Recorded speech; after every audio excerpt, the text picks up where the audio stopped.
السلام علیکم محترم عزتمنو قدرمنو مسلمانانو ورونو امید لرم چې جوړ او روغ به یاست او د صحت جامع به په تن مې محترم عزتمنو قدرمنو مسلمانانو ورونو رسول الله صلی الله علیه وسلم بارک فرمایي کله چې چرګ اذان وکړي دا کلمات وایي لا اله الا الله الحي القيوم او کوم سړی چې د چرګ د اذان په وخت کې دا کلمات وایي الله تعالی به د 40 کالو ګناهونه ورمعافي بل ځای کې نبی کریم صلی الله علیه وسلم مبارک فرمایي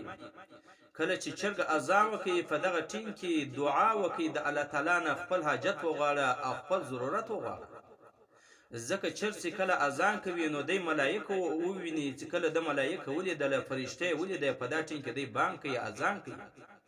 نو ممکنه ده چې دغه ستا پر دعا باندې ملایکه امین ووایي د هغه د امین په وجه به الله تعالی په دربار کې دغه ستا دعا قبوله شي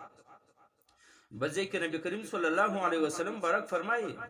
چې چرګ ته ښکنځل مه کوئ دا ستی د لمنځو دپاره ویښوي او د لمنځو دپاره بیداره کوي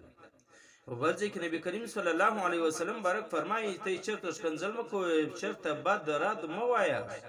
ځکه په دې کې 4 خویونه پراته دي د انبیا علیه صلات وسلام انبیاو چې کوم خصلتونه لرل کوم خوبي درلودې هغه 4 خوبي او هغه 4 خصلتونه الله تعالی و چرګ ته هم ورکړي اول خوبي ذکر دی چې ذکر دی ډیر ذکر کوونکی دی انبیاو ذکر کوي او دی هم ډیر ذکر کوونکی دویم نمبر باندې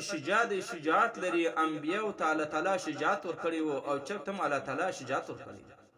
دریم نمبر باندې سخاوت لري انبیاء علی صلوات و سلام ته الله تعالی سخاوت ورکړي او سخیان ولا او دغه هم چرګ سخی دی په خوراک او په دانه کې ترجیح او چرګ ته ورکړي